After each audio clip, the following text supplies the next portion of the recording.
Hi, I'm Reese Kerrigan from Kambium, and this video will show you how to start the best practice review process by answering the setting the scene questions.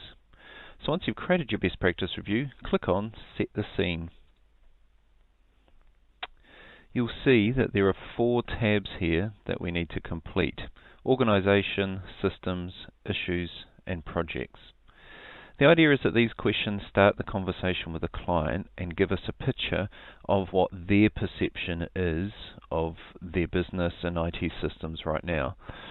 The information from these questions will be used to generate a current situation page that appears in the report that we'll generate at the end. So let's start with the Organisation tab.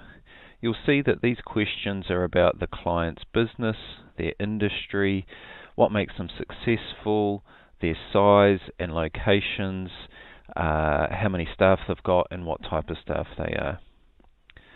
So fill out all the fields just with free text, and then when you're finished, click the Save button at the bottom.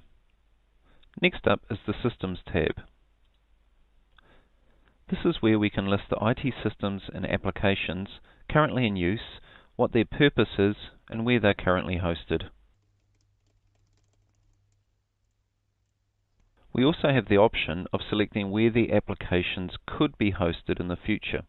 Could their on-premise CRM be moved to a software as a service application, for example?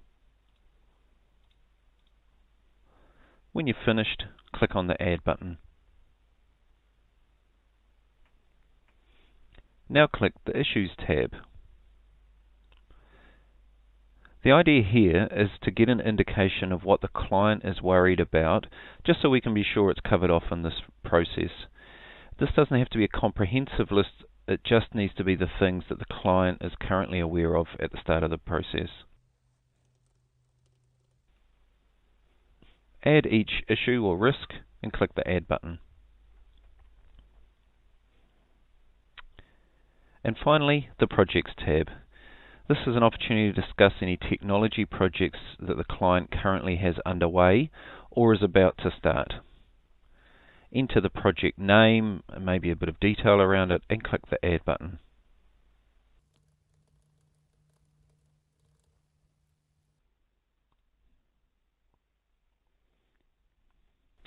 So just before we finish up with the setting the scene questions, you'll also see there's a notepad on the right hand side of each of these screens.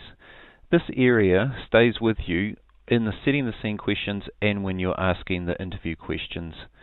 It gives you a place to write notes that don't necessarily fit with the question you're currently asking, but you feel like it might be useful to keep later on. You can copy and paste it back into questions in the future. So as we click through the tabs, you'll see the notepad stays the same. So now we're done answering the setting the scene questions and can move on to answering the best practice review questions.